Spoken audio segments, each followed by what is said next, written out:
जैसा कि आप देख रहे हैं, मैं इस समय पहुंच चुका हूं तुलसी घाट। तुलसी जन्मोत्सव की तैयारियां बड़े जोर शोर से चल रही हैं। मैं इस समय तुलसी घाट पर मौजूद हूं। ये जो आप आवाज़ सुन रहे हैं, ऊपर रामचरितमानस का पाठ हो रहा है, जो वृंदावन से संत रामदास महाराज जी आकर के यहाँ पर 9 दिन रामचरितमानस का पाठ करते हैं। यदि मैं यहाँ पे साज सज्जा की बात करूँ तो आप देख रहे हैं मेरे पीछे जो नज़ारा देख रहे हैं, कितना शानदार नज़ारा है। माँ यमुना की कल विकराल रूप धारण किए हुए विकराल रूप धारण किए हुए कल करती माँ यमुना का जो सौंदर्य है, आप पीछे देख सकते हैं। शानदार पेड़ों की छाव, और आप देख रहे हैं कि जो साज सज्जा नई रेलिंग लगाई गई है।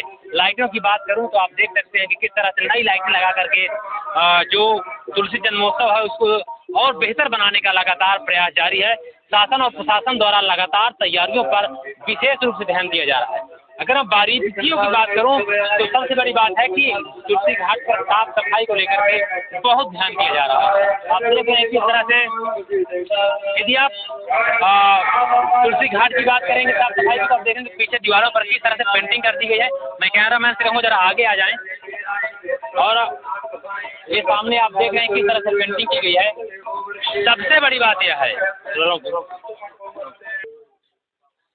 अब मैं आपको बताने जा रहा हूँ तुलसी जन्मोत्सव की जो आधारशिला है, या कहा जाए कि जिनके दम पर, या कहा जाए कि जो तुलसी के प्रति सर्वस्व, या कहा जाए कि एकदम पूरी निष्ठा से लगे हुए हैं, ऐसे लोगों से मैं आपको मिलाने जा रहा हूँ। जैसा कि आपने देखा होगा रामचरितमानस में भी इस बात को संदर्भित किया गया है।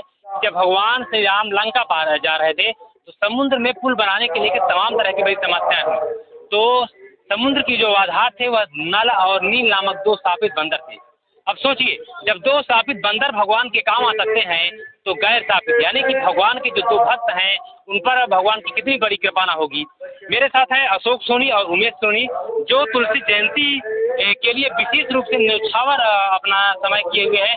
तन मन और धन तीनों समर्पित करके तुलसी जन्मोत्सव को जो कार्यक्रम है उसको सफल बनाने का लगातार प्रयास कर रहे हैं। मेरे साथ हैं क्या नाम है आपका? अशोक सोनी। अशोक सोनी। अशोक जी, कितने सालों से आप इस कार्यक्रम को मना रहे हैं? 2013 से इसमें जो है गुरु महाराज जी जब यहाँ पर आए, हमारे यहाँ राजापुर से केवल अनजान व्यक्ति होकर आए, कोई राजापुर की जानकारी, लेकिन उन्होंने कौन गुरु महाराज है आपका? हमारे श्री रामदास जी महाराज, हमारे गुरु भगवान जी हैं। उन्होंने 2013 में यहाँ पर पता करके आए कि राजापुर सोने किताबें पढ़ते होंगे, तो वो आए कि हाँ तुलसीदास जी की जयंती हम उनके जन्मभूमि क्यों न बनाए। तो उन्होंने आए तो अपने कंधों से मूड़े उठा के बल्ली से पहले प्रयास किए यहाँ पर दिए रामचरितमानस का। कई ठेलों यहाँ पर रामायण, हजारों की तादाद में रामायण, रामचरितमानस की हजारों प्रति उन्होंने बढ़वा दी। बहुत पहली बार 14,000 रामायण। आपका क्या नाम है? हमारा नाम उमेश कुमार सोनी है। यही अशोक सोनी और उमेश सोनी, ये 2 बंदर हैं जो नल और नील की भूमिका निभा रहे हैं। जैसे कि जब राम सेतु बन रहा था उसमें पत्थर डालने की बात आई तो 2 लोगों का ही पत्थर तैर रहा था, बाकी लोगों का पत्थर डूब जा रहा था। तो यही लोग हैं जो आज इस तुलसी जयंती को थामे हुए हैं, तैरा रहे हैं भगवान गुरु महाराज रामदास की कृपा से। तो आपको प्रेरणा कैसे मिली सोनी जी? सर, हमको जब गुरुजी आए तो हमको गुरुजी के तेज कुछ अद्भुत लगा। मतलब एक संत चेहरे की जो बात थी, आभा, जो आभा था उनके चेहरे पे, वो एक अद्भुत आभा था। उससे लग रहा था कि ये कोई अद्भुत संत है। और जब हम लोग उनसे जुड़े तो 2-4 साल जब लगातार जुड़े रह गए तो जुड़ने के बाद हमको एहसास हुआ कि नहीं, वाकई में वो एक अद्भुत संत है। वो ऐसे संत का मिलना मतलब 100 में कहीं 1 या 2% ही उपलब्धियां हैं आज के युग में। इसलिए जब हमने उसको देखा तो हम उनसे जुड़े रह गए, और जुड़ने के बाद हमको ऐसा लगा कि तुलसी बाबा के जन्मभूमि में हम लोग रह रहे हैं, तो कम से कम तुलसी बाबा के लिए हम उनकी जन्मभूमि में रहने के बाद इतना तो कुछ कर सकते हैं कि जो आज तक नहीं हुआ। हमारा राजापुर तुलसी जन्मभूमि बहुत ही पीछे पिछड़ा हुआ था। इसलिए तुलसी का नाम लेकर के लोग करोड़ों रुपए कमा रहे हैं, लेकिन तुलसी का ध्यान नहीं कोई दे रहा है। जी, राजापुर में मतलब हम यहाँ के तुलसी मानस को पढ़ करके बहुत से लोग अपनी रोजी रोटी भी कमा रहे हैं, और अच्छा है ये हमारे तुलसी बाबा ने ये दे के गए हैं। तो उसकी जो है हमें आप आगे बढ़ाने के लिए हम लोग थोड़ा सा प्रयासरत रहे, और हमको प्रयासरत रहने के बाद आज यहाँ तक हम पहुँच गए हैं कि माननीय पहली बात तो यहाँ 1000 संतों का इस बार आयोजन में लगभग 1000 आ रहे हैं आ चुके हैं। आज की डेट में लगभग 1000 संत यहाँ आ चुके हैं और माननीय मुख्यमंत्री उत्तर प्रदेश के माननीय मुख्यमंत्री माननीय योगी आदित्यनाथ जी का आने का कल का प्रस्ताव है। 31/7/2025 को माननीय मुख्यमंत्री शुक्ला सप्तमी के दिन आएंगे। जी जी जी, तुलसी जयंती के दिन महोत्सव जो हम मनाते हैं, तुलसी जयंती महोत्सव, उसमें हम लोग बाबा जी को बुलाए हैं, योगी आदित्यनाथ जी को माननीय, और वो प्रतिनिधिमंडल के सदस्य समिति बैठी गए। जी जी जी, हमारे प्रतिनिधिमंडल आपका आमंत्रण उन्होंने स्वीकार किया। हमारा आमंत्रण। सबसे बड़ी बात यह है सोनी जी कि इस तरह के जो दिखावे का समय चल रहा है, ऐसे में आप दोनों लोग जो तुलसी जयंती की कमान संभालते हैं, बड़ी मेहनत करते हैं, आप लाइमलाइट से दूर रहते हैं। जहाँ एक तरफ लोग कैमरे के आने के लिए, कैमरे में आने के लिए लालच रहते हैं, लोग घुस जाते हैं, फोटो खिंचवाने का जो दौर चल रहा है, इस समय में आप दूरी क्यों बनाए रहते हैं? मैं आपको बताना चाहूँगा, मैं दर्शकों को अपने बताना चाहूँगा, बड़े मेरे प्रयास के बाद मैंने इनसे 2-3 दिनों से मैं लगातार संपर्क कर रहा हूँ। 2-3 दिनों के संपर्क करने के बाद उमेश और अशोक सोनी जी जो है मेरे कैमरे में आने के लिए राजी हुए। हालांकि बार बार जब मैं इनसे बात कर रहा था कि मैं आपकी बात रखना चाहता हूँ कैमरे के माध्यम से, तो ये लोग इस चीज़ से जो है कन्नी काट देते थे, हमेशा आने के लिए कतराते थे। ऐसा क्या कारण था, क्या नहीं?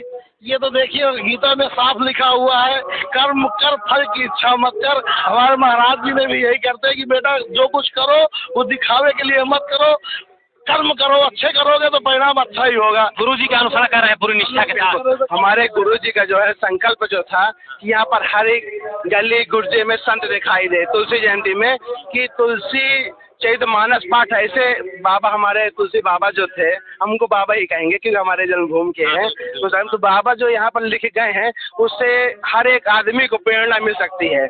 चाहे भाई का रोल ले ले, चाहे माता पिता का रोल ले ले, चाहे कोई भी एक रोल ले ले, तो अपने आप वो प्रसिद्धि में पहुँच जाएगा। समाज सेवी कुलदीप मिश्रा जी कब से आप यहाँ पे आ रहे हैं? इस बार का आयोजन कैसे, जो आयोजन अभी तक होते आ रहे हैं, कितनी भिन्नता दिखी, कितना अलग दिखा? ये तो पहले तो मैं कहूँगा कि आपने अभी बात की भाई साहब की और भाई साहब की, नल और नील, तो वास्तव में कहते हैं ना, जब संत की संगत होती है तो उसका सर दिखता है, और संतों में भी भांतियाँ होती है। देखिए काम सब एक ही होता है, भगवान का नाम लेते हैं, लेकिन उनमें भी बहुत सी भांतियाँ होती हैं। मैं इसमें कोई मतलब टिप्पणी नहीं करना चाहता, पर कुछ संत में भिन्नता क्या थी, क्या इस बार के आयोजन में आपको अलग? देखिए इसमें अलग ये लगा कि ऐतिहासिक फैसला हुआ, इस बार ऐतिहासिक जयंती मनाई जा रही है। हम लोग भी 40 साल के हो गए हैं, 40 साल में आज तक ऐसी भव्यता नहीं देखी, और ये सब भाई साहब लोगों की मेहनत का नतीजा है, और यहाँ वर्षों की मेहनत का परिणाम है कि आज यहाँ पर योगी आदित्यनाथ आ रहे हैं और राजपुर को तमाम विकास के जो कहे जाए विकास के उपहार देंगे। और देख रहे हैं जिस तरह घाटों की मैं बात करूँ, अपना एक कहूँगा, देखिए घाटों की सुंदरता है, ये घाटों का कहा जाए कि पुनर्जन्म हो चुका है। बिल्कुल किस तरह से रेलिंगों में लाइटिंग की गई है, नई रेलिंग लगाई गई, नजारा है, कितना भव्य और दीप लग रहा है। आपने विकास की बात की, तो विकास तो देखिए जब कोई मुख्यमंत्री आता है कहीं पे तो कुछ न कुछ तो जरूर देके जाता है। ये तो तुलसी के दिन बहुरे, लेकिन सबसे बड़ी बात जो आपने कहा तुलसी के दिन बहुरे, अभी तक जो बाबा तुलसीदास जी की जन्मस्थली को लेके भांतियाँ थी वो खत्म होंगी, क्योंकि विधानसभा में माननीय मुख्यमंत्री जी जिस तरह बोले हैं और यहाँ पे आ रहे हैं, आने के बाद मोहर लग जाएगी, और ये बहुत बड़ी, बिल्कुल ये बहुत बड़ी बात है। और राजापुर के सभी समाज सेवी और हमारे सोनी जी और भाई साहब और अनिल भाई और यहाँ के जो सभी लोग हैं, वरिष्ठ लोग, समाज सेवी लोग हैं, इनकी मेहनत रंग लाई है, और ये समझ लीजिए कि ये ऐतिहासिक पल है। इस पल में हम सब लोगों को एक होके इस महोत्सव का आनंद लेना चाहिए, और मैं तो कहूँगा कि महाकुंभ के बाद मिनी महाकुंभ लगा हुआ है राजापुर का, ये बुंदेलखंड का महाकुंभ। बिल्कुल बुंदेलखंड का महाकुंभ है, और यहाँ पे आप कल भीड़ तो देखे, अगर आप कल आए होंगे तो देखे होंगे कि एक ऐतिहासिक भीड़ थी। और इस महाकुंभ में आपने देखा, महाकुंभ के शब्द आते ही मेरे जहन में एक सवाल आ गया कि जब भी कोई श्रद्धालु यहाँ पर आए तो भारी वाहन लेकर के ना आए, क्योंकि यहाँ पर जो गलियाँ सकरी हैं, और सबसे बड़ी बात यह है कि गलियाँ सकरी होने के कारण यहाँ पे जो आपको समस्या का सामना करना पड़ सकता है। इसलिए छोटे वाहनों को कहीं दूर, जहाँ पे घाट से दूर कहीं अपने सुरक्षित स्थान पे खड़ा करें। बात आती है, जैसे भाई साहब ने कहा, सोनी जी ने, कि बाबा जी ने कहा था कि अगर राजापुर की गलियों में संत दिखाई दे, संत के लक्षण क्या होते हैं? उन्होंने जो बताया कि हर एक व्यक्ति में संत चाहते हैं कि एक राजापुर का जो समाज है, राजापुर सभ्य और सुव्यवस्थित समाज बने। कल महाराज जी ने कहा था कि सबसे पहले उन्होंने रामचरितमानस की एक चौपाई जो है बताया था कि शिवद्रोही ममदास कहावा ते नरमुह सपने नहीं पावा, कि जो शिव का द्रोही है वो मेरा दास नहीं कह सकता है, जो शिव का प्रेमी है वही मेरा भक्त हो सकता है, वही मुझे अपना सकता है, उसी का मैं जो है स्वामी बन सकता हूँ। तो शिव है क्या? सबसे पहले जैसे शिव की बात करते हैं तो हम देखते हैं कि भगवान शिव ने जब हलाहल विष निकला समुद्र मंथन का, तो उन्होंने विष को अपने कंठ में धारण किया, जिससे पूरे जगत को उस जहर से बचाया जा सके। तो जो संदेश है रामचरितमानस का, प्रत्यक्ष रूप से ये संदेश है राम का कि आप भी शिव बनिए, और जो समाज में तमाम तरह की बुराइयां हैं, कुरीतियां हैं, जो तमाम तरह की सामाजिक समस्याएं हैं, उस जहर रूपी समस्याओं को जो है अपने कंठ में धारण करिए, यानी कि अपनी क्षमता अनुसार उनका निस्तारण करिए, उन समस्याओं को पटाक्षेप करने का प्रयास करिए, जो सामाजिक कुरीतियां हैं, जो सामाजिक भाईचारा है वो बना रहे। तो जब शिव बनना है तो शिव का संदेश यही है, जहाँ तक मेरी सोच है, मेरी समझ है कि शिव का मतलब यही है कि आप जो है जैसे शिव तमाम तरह के विषाक्त पदार्थों को जो है अपने कंठ में धारण कर लेते हैं और दुनिया को बचाते हैं, तो हमारा भी यही काम है कि हम शिव नहीं बन सकते तो शिव भक्त बन करके जो समाज की समस्याएं हैं उनको हम निस्तारण करने का प्रयास करें, सभ्य समाज का निर्माण करें।